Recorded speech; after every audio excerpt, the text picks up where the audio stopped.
Hi everybody, this is Gatsad. A few moments ago I posted some comments on my social media which I'd like to summarize here for you. This is regarding the current testimony that is being provided by Dr. Ford, the first accuser of Brett Kavanaugh.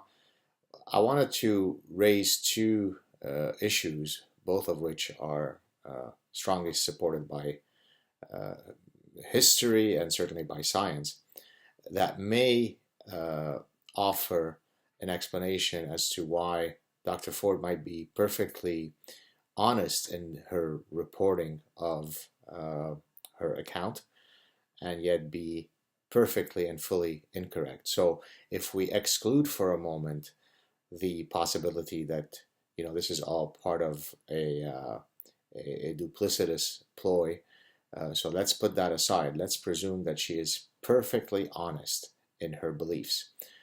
Number one, we know from a lot of scientific research that eyewitness testimony is extraordinarily unreliable. And if you're looking for one reference, Professor Elizabeth Loftus, whom I had the pleasure of meeting and chatting with her at the Logical conference where we both spoke in LA in 2017. And she was supposed to come on my show. We've never made it work. Maybe now it's important that I bring her on the show, given that her scientific expertise is particularly apropos for what is unfolding now in the US Senate. Well, her research has shown that eyewitness testimony is truly shockingly unreliable, and this is for contemporary criminal cases. This is not for 36 years ago, remembering a vague memory where there are endless memory holes within the account of the accuser. So again, even if Dr. Ford is perfectly honest in her reporting of the account, if we don't trust eyewitness testimony for a crime that happened 2 weeks ago, by which logic do we arrive to the conclusion that 36-year-old testimony, where morphologically the person has, meaning Brett Kavanaugh, would have had profound changes to his morphology as a teenager to where he is now, that's perfectly accurate. So that's one. Number two, many of you may remember that in the late 80s and early 90s, there was this extraordinary collective hysteria about daycare sexual abuse, satanic abuse, right?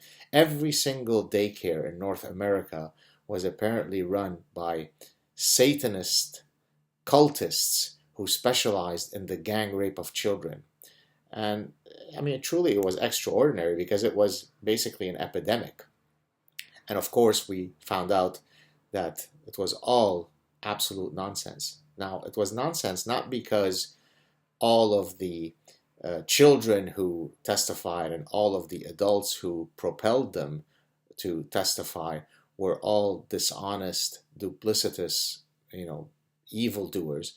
But there are all sorts of psychological mechanisms that can cause people to collectively engage in mass hysteria. And in the case of the daycare satanic sex abuse, systematized, systematic abuse of children, well, all of it was nonsensical. Okay, so there are many, many ways by which a person could offer testimony that appears to be truly heartfelt and truly believed.